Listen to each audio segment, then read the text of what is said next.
Good morning, my brothers and sisters. Welcome to episode number 4 of season 12 in the book of Romans. We're camping on the theme of the book of Romans, which is in Romans chapter 1, verses 16 and 17.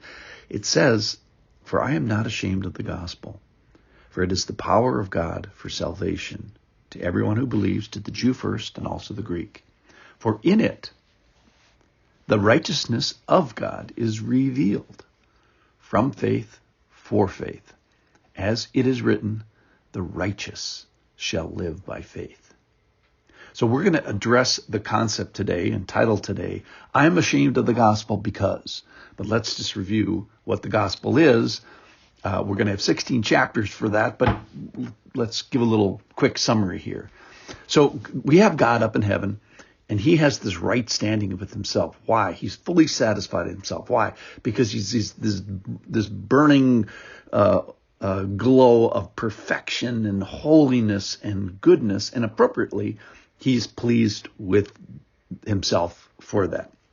He must be righteous. He's been like that forever. He'll be like that forever. But then he says, I'm going to show you my righteous. He didn't have to do this.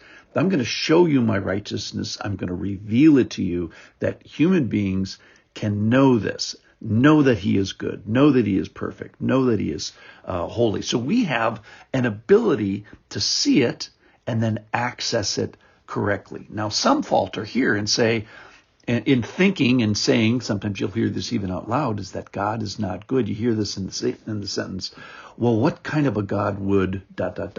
do this thing? So you have some people choosing to either misunderstand or misassess the goodness of God, his perfection, his righteousness. All right.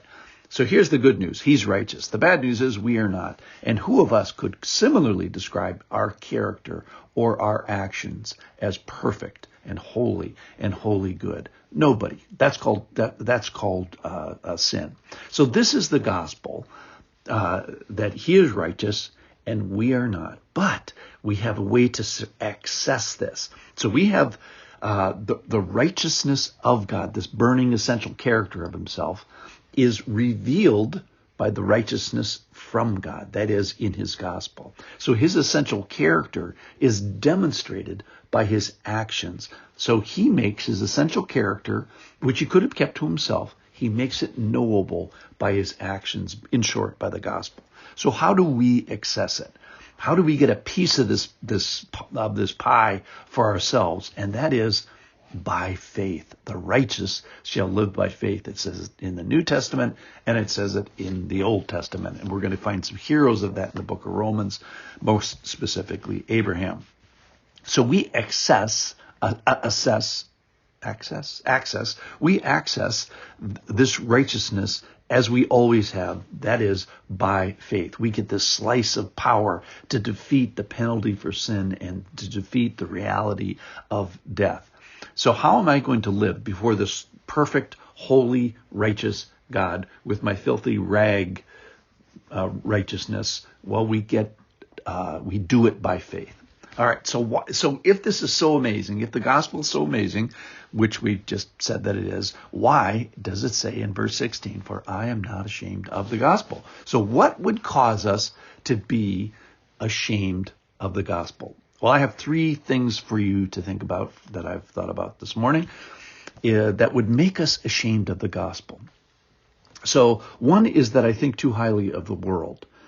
The second is I think too highly of myself. And the third is I don't think at all, and I don't put knowledge to the task. So let's talk about the world, first of all, that we value and honor this world greater than we honor and value that world, the heavenly world, the godly world, God's teaching. So I'm thinking of a little picture here where we have the greater than symbol with the mouth of the fish facing to the left side. So we're valuing the world over on the left rather than flipping that greater than symbol to a lesser than symbol, and we value the world less than the world of heaven. So right now we might have a tendency, because the world hates and opposes and mocks and reviles and thinks this whole gospel thing is folly, and it puts us in the crosshairs of mockery and being reviled. And so if the world, this world and being mocked, looms larger than the satisfaction of the other world, then I think we would have a tendency to be ashamed. So the trick is which way is your greater than, less than symbol facing? Is it facing with the mouth of the fish towards the world, or is it facing towards the next world? And does it demonstrate the righteousness of God? So the other thing is he allows us access of this by faith, and it's for everybody. That's the great thing about the gospel. He's going to go on and on about this. Is now the Jews are welcoming the Gentiles into this. So this is salvation. It's power. It's chain breaking. It's death crushing, and it's sin fixing, and it's relationship restoring. So let's keep that in mind, so we don't love the world too much, and we really put our both feet into the next world. Okay, so that's one thing, is we love the world too much. The second thing is I love myself too much, which is, in a sense, the gospel is insulting. And if I'm loving myself too much, and I'm loving my ability to pull myself up by the bootstraps, and I answer the question of, I got saved by faith plus something else, plus some activity, plus some action that I did. Well, first of all, that's not the gospel, but I'm tempted to do that because it makes me look a little bit better. And so I could be ashamed of the gospel because of its simplicity, because I love myself and I want to get more credit, I guess, if you will. And then the third thing is just ignorance, is I love my ignorance, and I just either I don't know or I don't want to know. So here's the challenge here.